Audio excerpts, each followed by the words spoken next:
c'est en Syrie qu'on a appelé les chrétiens pour la première fois chrétiens. Donc ça, c'est aussi quelque chose qui est dans l'histoire du christianisme qui est important. Deuxièmement, parce que pour moi, j'aime beaucoup Saint Paul. C'est sur la route de Damas que Jésus a foudroyé Saint Paul. Et depuis Damas, il a été l'apôtre des nations. Bonjour et bienvenue dans Les Voix de l'Orient, un programme de l'œuvre d'Orient, avec aujourd'hui Sœur Djihan Atala, religieuse de la congrégation des Sœurs de la Charité Sainte-Jeanne-Antide et directrice de l'école Al-Riya près de Damas en Syrie.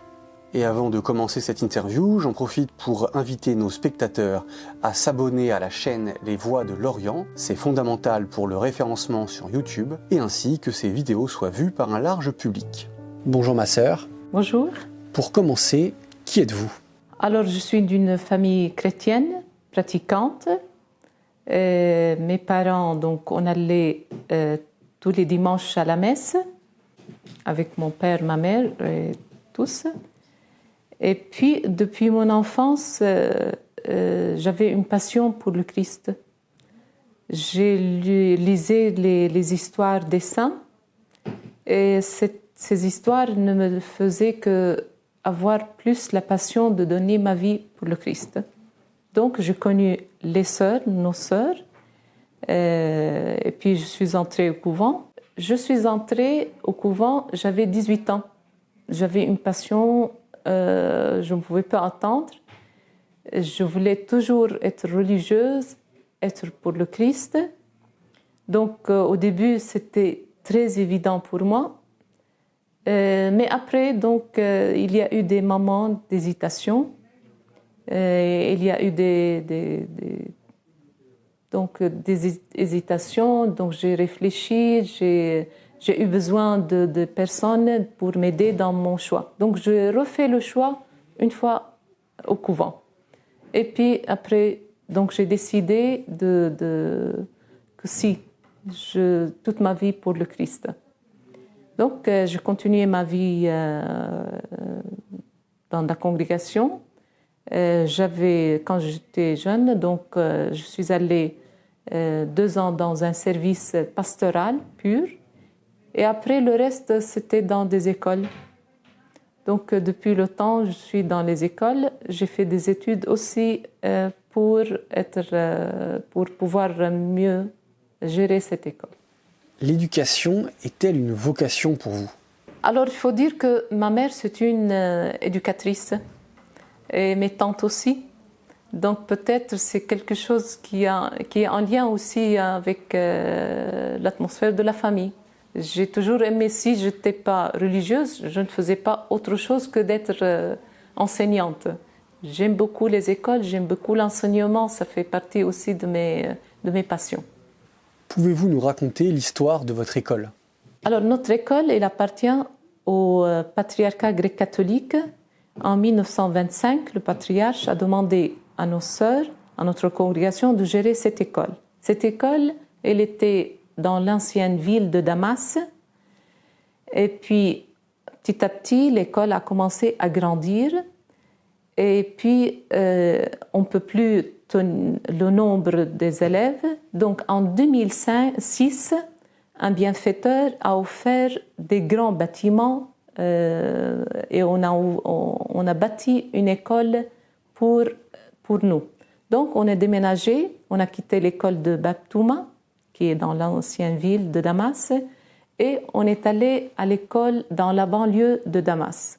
Donc, c'était un établissement très vaste, équipé de tout, très beau. Mais malheureusement, nous sommes restés moins que 6 ans. Parce qu'en 2012, nous étions, comme la guerre a éclaté, l'école était dans un lieu, dans une zone chaude. Nous étions obligés de quitter l'école. Du jour au lendemain, on a quitté l'école. Il y a eu des grandes explosions autour de l'école.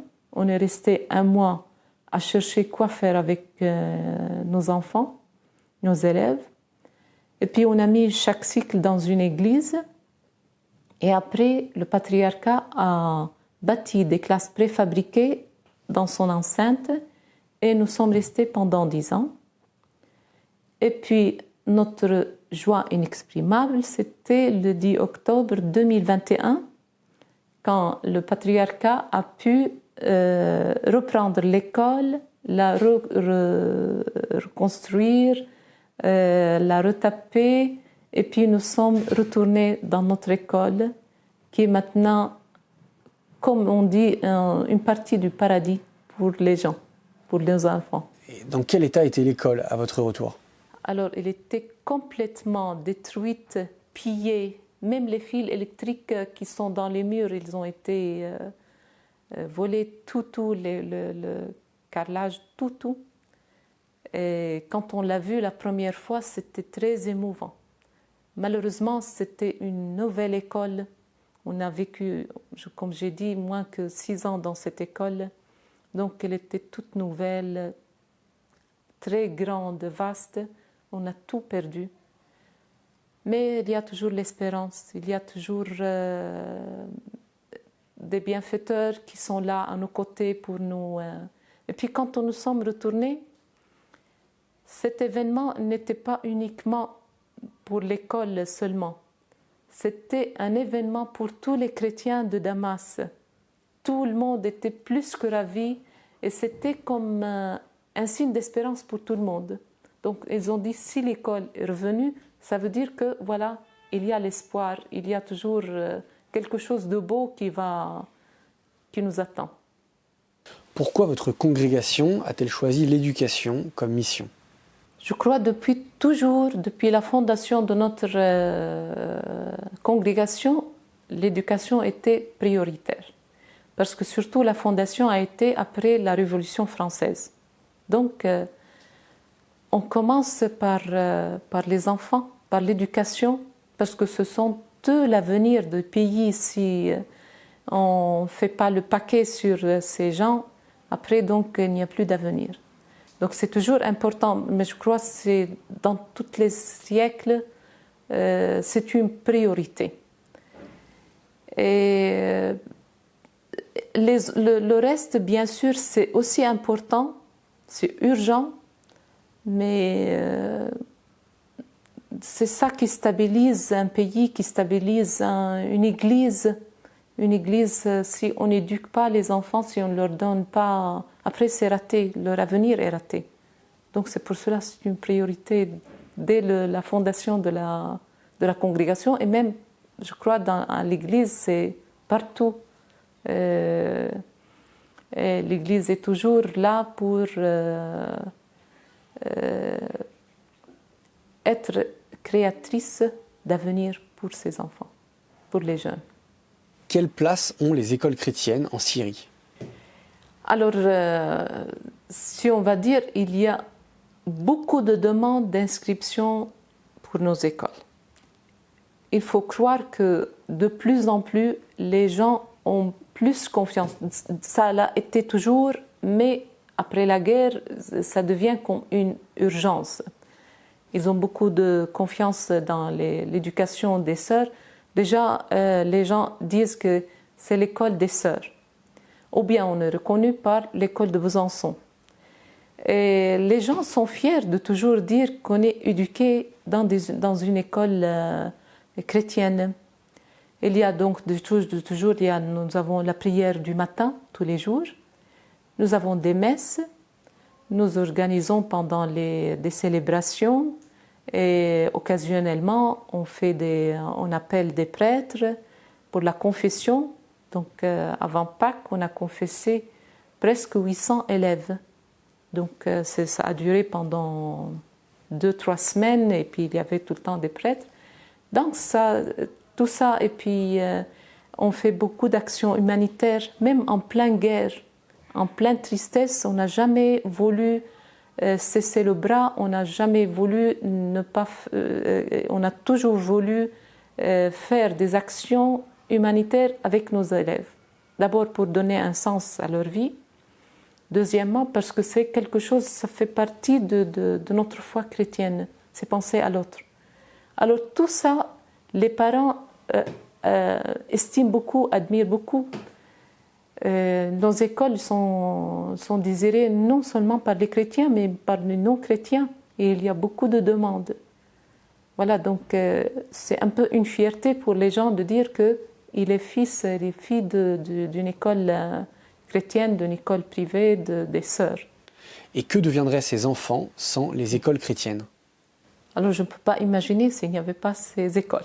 C'est un peu difficile parce que c'est vrai, peut-être en parlant, peut-être ça peut être quelque chose d'un peu exagéré, mais dans la réalité, c'est une urgence. Les écoles du public maintenant, surtout après la guerre, donc il y a eu le déplacement interne. Ce qui fait aussi après le séisme, il y a beaucoup d'écoles qui ont été détruites et d'autres écoles qui ont besoin d'être réhabilitées. Donc c'est là où il y a d'abord un enseignement de qualité. On choisit nos enseignants. On essaie d'avoir des ouvertures sur d'autres cultures, sur d'autres. Donc, on n'est pas trop limité par ce qu'on donne. Et puis, il y a l'éducation. Donc, je ne peux pas dire s'il n'y a pas ces écoles, peut-être, je ne sais pas, Dieu peut-être aurait arrangé. Mais c'est très important. C'est très important la présence de notre école. Il y a d'autres écoles aussi catholiques, et il y a des écoles aussi orthodoxes. Dans le temps, il y avait beaucoup de gens haut placés qui ont toujours voulu que leurs élèves soient éduqués dans les écoles chrétiennes. Mais je dis, c'est surtout les parents qui inscrivent, mais qui choisissent nos écoles parce que aussi il y a les sœurs. Parce qu'il y a des écoles privées qui sont laïques et je veux dire aussi qui sont plus sophistiquées que nous. Mais ces gens-là, ils choisissent nos écoles. Ils ont les moyens d'aller inscrire leurs enfants dans ces écoles, mais ils choisissent nos écoles. Donc depuis toujours, on est convaincus que ces écoles ont un rôle très important au niveau éducation, au niveau spirituel et au niveau humain. Qu'est-ce que les chrétiens ont à apporter à la Syrie? Alors, être chrétien en Syrie, d'abord, c'est en Syrie qu'on a appelé les chrétiens pour la première fois chrétiens. Donc ça, c'est aussi quelque chose qui est dans l'histoire du christianisme qui est important. Deuxièmement, parce que pour moi, j'aime beaucoup Saint Paul. C'est sur la route de Damas que Jésus a foudroyé Saint Paul. Et depuis Damas, il a été l'apôtre des nations. Ça, si je veux parler historiquement. Mais si je veux parler aussi quotidiennement et au niveau de ma foi, je dis, le Christ nous a dit, vous êtes la lumière du monde. Et puis on croit que là où nous sommes, nous avons une mission à faire. Les gens ont beaucoup confiance en les chrétiens. Peut-être on est peu, mais Jésus aussi, il a dit, nous sommes le sel. On met un peu de sel, mais ça donne le goût. On sent beaucoup ça en Syrie. Et puis dans l'histoire de la Syrie, il y a beaucoup de chrétiens qui ont marqué, qui ont été dans le pouvoir, qui ont marqué l'histoire de la Syrie, qui ont aussi avaient leur empreinte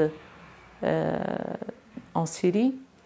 Et puis maintenant, les écoles chrétiennes, il faut dire que ils avaient et ils ont leur rôle très important en Syrie, au niveau éducation, au niveau enseignement et au niveau des valeurs. Et même les grandes personnalités en Syrie mettaient leurs enfants dans des écoles chrétiennes. Donc, devant tant de confiance, on ne peut pas ne pas dire que c'est un rôle très important. Et puis, pendant les années de guerre, on ne peut que voir ce que les églises ont fait. C'est toujours l'Église, c'était celle qui a toujours l'initiative. Et puis, ce que les églises, ce qu'on faisait, c'est toujours envers tout le monde. On n'y avait pas à aider telle personne parce qu'il est chrétien et l'autre non. Donc cette ouverture, cet amour de l'autre inconditionnel, ça fait partie de la culture que nous, on a aussi à donner à ceux qui nous entourent. Quel est le rôle des religieuses en Syrie? Alors pour moi, je crois que c'est quelque chose qui est maintenant reconnu en Syrie, que les religieuses, ils ont un rôle très important. Parce que aussi une religieuse, c'est nous, en tant que religieuses, on a fait le vœu de chasteté, donc on a fait le vœu de donner la vie aux autres. Autrement, on devient stérile. Donc si cette vie ne va pas sortir, ne va pas être donnée, donc c'est très grave. Donc maintenant, je crois que les religieuses, malgré notre faiblesse, on n'est pas des saintes, on n'est pas parfaites, mais avec notre faiblesse, Dieu a pu faire des miracles. Il y a ce rôle qui est, par exemple, il y a des religieuses qui sont de côté des femmes battues. Il y a des religieuses qui ont des orphelinats, des religieuses qui sont pleinement dans le travail social. Nous, on est dans l'éducation et un peu le travail social. Donc, vous voyez, on est en train de répondre aux besoins qui sont assez nécessiteux et sans ça. Donc, c'est pour cela, donnez-leur vous-même à manger. Donc, il nous est impératif de répondre à ces besoins. Je remercie Dieu de m'avoir choisi. Ça, je sens toujours, c'est une grâce que Dieu m'a accordée. Cette passion que j'avais depuis mon enfance à donner ma vie pour lui, ça ne vient pas de moi, ça vient de lui. Et j'ai toujours senti que je suis reconnaissante pour cette vocation parce que je sens que cette vocation me donne une paix intérieure, une joie intérieure pour redonner aux autres. Donc je remercie Dieu pour ça et je profite aussi pour remercier toutes les personnes qui durant toutes ces années ont été à nos côtés. Parce que nous, les religieuses, on est sur le terrain. Mais s'il n'y avait pas des bienfaiteurs qui pensaient à nous, on serait comme ça paralysés. Donc il fallait aussi qu'il y ait ces personnes qui nous aident pour réaliser notre mission. Donc ce que j'ai envie de dire, un merci du fond de mon cœur pour toutes les personnes qui n'ont pas cessé de penser à nous et qui pensent toujours à nous. Et moi je dis, les bienfaiteurs, ils ont épousé la cause de notre pays, de nos pays. Et ça, c'est extraordinaire. On est comme deux pédales. Alors pour continuer la vie, donc il faut qu'il y ait des gens de l'intérieur qui travaillent et d'autres de l'extérieur qui soutiennent. Et c'est comme ça qu'on a pu avancer dans notre mission. Donc un merci pour tous nos bienfaiteurs. Votre rôle est-il de maintenir l'espoir parmi le peuple syrien? Alors on peut dire oui. En même temps, c'est par la grâce de Dieu, c'est que ces gens ont toujours recours à l'Église, ont recours aux religieux, religieuses. C'est toujours un lieu de confidentialité et c'est la mère qui couvre ses enfants. Et puis au milieu de tout ça, quand on désespère et quand on voit un temps d'amour, au moins on dit que Dieu est bon. Parce qu'on a beau dire par les paroles Dieu est bon, si il n'est pas concrétisé, on ne va pas le toucher. Donc c'est à travers nos attitudes envers les gens qui sont autour de nous qu'on est là pour confirmer aussi leur foi. Voilà, et ça c'est C'est très important aussi. Votre congrégation suit le charisme de Saint Vincent de Paul. Pourquoi Saint Vincent de Paul vous inspire-t-il? Saint Vincent de Paul, le père des pauvres, cette personne aussi qui a toujours voulu défendre les pauvres, d'être à leur côté, celui qui a ouvert la congrégation pour qu'elle soit au service des plus pauvres. Et c'est ça notre mission, être au service des plus pauvres. Et ce sont eux qui sont nos maîtres. C'est ce qui nous dit Saint Vincent de Paul. On n'est pas là pour les aider. On n'est pas les maîtres et eux, on est là pour... Non, ce sont eux qui sont nos maîtres et on est là à leur service et qui nous pardonnent le pain qu'on leur donne parce que c'est leur droit. Et nous, là, on est là à leur redonner, à leur rendre leur droit à la vie, leur droit à avoir une vie digne. Ça fait partie de leur droit qu'on est là à les défendre. En février 2023, la Syrie a été frappée par un terrible tremblement de terre. Comment l'avez-vous vécu? Donc, on a vécu 10 ans de guerre. Et après, on a vécu la pandémie. Et à chaque moment, on dit, on va respirer. Le tremblement de terre était quelque chose qui nous a comme ça violés. Peut-être le mot, il est un peu fort, mais c'était parce que c'était en pleine nuit, auquel on ne s'attendait pas du tout. Par exemple, la guerre, elle a commencé, donc on a vu qu'il y a un commencement.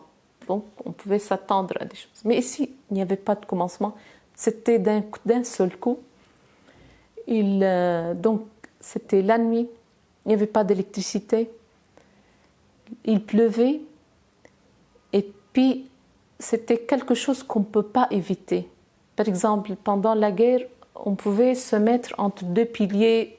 On se sentait des fois un peu plus en sécurité. Alors qu'ici, c'est tout l'immeuble qui s'écroule. C'était très difficile, c'était des minutes, mais on les a sentis plus durs que toute la guerre. Parce qu'en une minute, beaucoup de familles sont mortes entièrement. Il y en a qui ont perdu, tout perdu. Et surtout, on a perdu le sens de la sécurité. Il y a beaucoup qui ne pouvaient plus dormir dans leur maison, surtout qu'on a des immeubles. Il y en a beaucoup qui dormaient dans les jardins, dans les voitures. Je me rappelle, il y a une famille qui est venue du nord de la Syrie, parce que c'est là, nous on l'a senti à Damas, mais il n'y a pas eu de dégâts, mais au nord de la Syrie.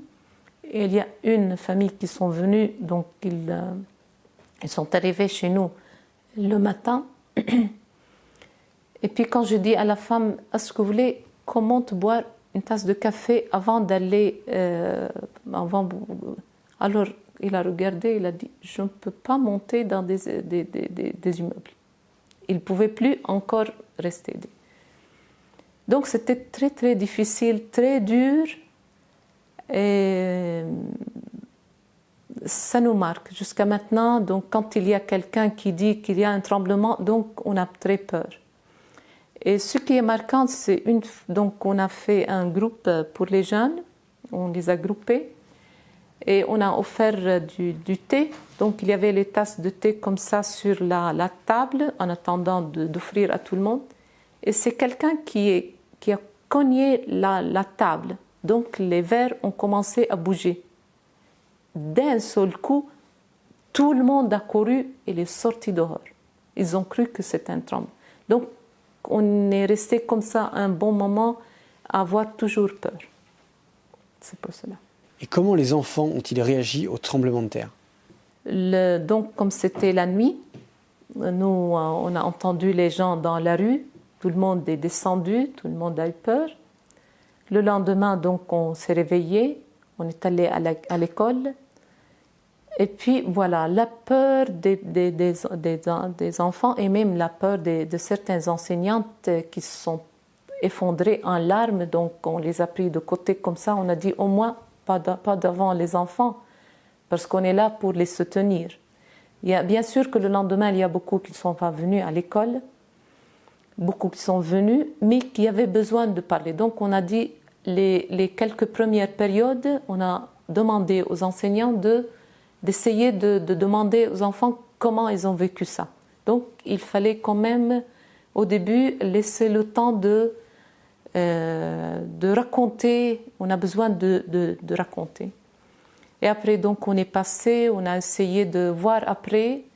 Donc, on a réalisé ce qui s'est passé au nord de la Syrie, les catastrophes. Et à ce moment-là, on a commencé à dire il faut qu'on agisse. Et on a commencé avec nos élèves, avec nos jeunes, à collecter tout ce qu'on pouvait pour envoyer au nord de la Syrie, des habits, parce qu'il faisait très froid, de quoi à manger, des couvertures. Et puis moi j'ai dit, c'est là où on a fait l'expérience de la générosité des plus pauvres. Entre autres, dans ce groupe des jeunes avec qui nous étions en train de travailler, de faire le triage, ça pour des enfants, ça pour des grands, tout ça. Il y a un jeune, il avait son cache-nez et puis son bonnet. Et puis à la fin, quand on a tout fini, il m'a dit, ma sœur, je veux donner ça. Alors c'est quelqu'un qui a été déplacé de Homs, donc c'est une pauvre famille.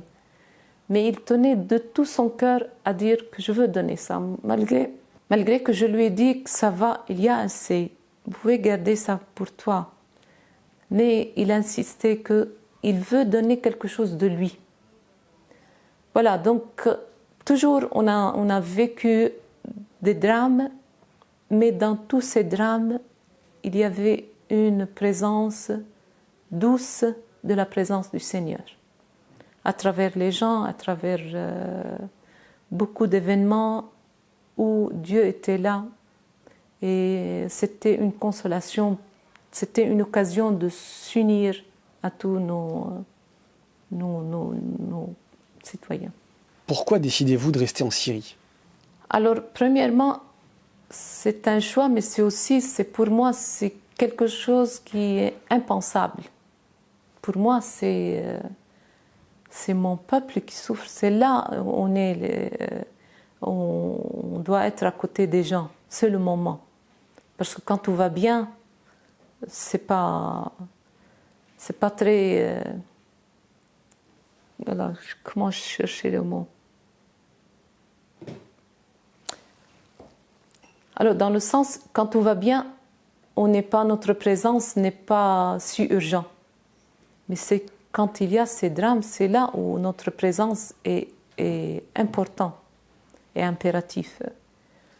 Alors, des fois, il nous arrive d'être trop fatigués. On est trop sollicité.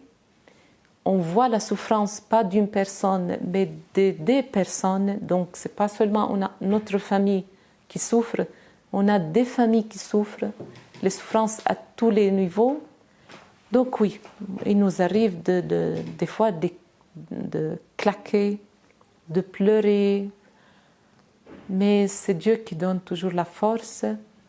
Et puis, heureusement qu'on est dans une congrégation, c'est la congrégation qui nous soutient aussi. On prend des moments de distance pour reprendre le souffle et pour se ressourcer de Dieu, de reprendre vie, de redonner aussi un sens à toutes nos difficultés et de le voir avec un peu de distance. Et puis nous redire tous les jours, voilà, on est là pour eux. Et c'est à ces moments-là que quand Jésus a vu la foule, il a eu pitié de cette foule. Ils étaient comme un brebis sans berger. Mais il a dit, donnez-leur vous-même à manger. Ce n'est pas les autres, c'est nous-mêmes qui nous allons leur donner à manger. Et c'est ça qui nous motive tous les jours, avec le peu que nous avons, nos 5 pains, nos 2 poissons, c'est Dieu, ce n'est pas nous. Quand on est convaincu, ce n'est pas par notre propre force qu'on travaille, on peut arriver. Mais une fois, on croit que c'est nous qui travaillons, on perd la boussole. C'est Dieu qui bénit. Et c'est Dieu qui est là. C'est lui qui nous donne la vie pour pouvoir la transmettre aux autres. Et puis bien sûr, un père de famille, on les comprend. C'est tout à fait une autre mission. Nous, c'est notre mission de nous donner entièrement à Dieu et à ces gens-là. C'est pour cela qu'on est consacré. Ça veut dire entièrement, pas une partie, pas un petit temps. De quoi les Syriens ont-ils besoin? C'est une question vaste. Parce que, premièrement, malheureusement, la situation ne fait que s'aggraver, la pauvreté ne fait qu'augmenter, donc les besoins sont immenses. Mais peut-être, je ne sais pas si je suis là, j'arrive à répondre à la question, mais peut-être aussi moins de sanctions internationales contre la Syrie, parce que c'est le peuple toujours qui paye, c'est jamais d'autres personnes. Ce n'est pas les responsables, c'est le peuple, c'est nos jeunes, c'est nos familles. C'est à cause aussi de ces sanctions, les choses en Syrie deviennent davantage chères. On n'a pas accès à beaucoup de choses. Donc voilà, peut-être si on peut faire ça, les sanctions, s'il n'y a pas de sanctions, donc ça peut aider. Et puis, pour aider, donc c'est tout un chantier, c'est à long terme. Je ne sais pas s'il y a une réponse définitive, moi je ne saurais pas la dire. De quoi les chrétiens ont-ils besoin pour rester en Syrie? Un chrétien toujours a besoin d'une vie digne, premièrement. Parce que même les réfugiés qui sont allés partout, surtout par exemple notamment au Liban, un chrétien n'accepte jamais de mettre sa famille sous des tentes. Donc c'est la vie digne pour lui, pour ses enfants, pour sa famille. C'est ça un chrétien, il a besoin. Et puis l'éducation. On est très attaché à l'éducation, à l'enseignement. Ils aiment que leurs enfants aient une éducation, un enseignement, qu'ils soient qualifiés. Donc c'est deux choses qui peuvent garder les chrétiens dans notre pays. Bien sûr, il y a la foi, parce que la foi, grâce à Dieu, on est toujours fidèle à l'Église, les gens sont fidèles. Mais les deux autres choses, c'est ça qui manque le plus.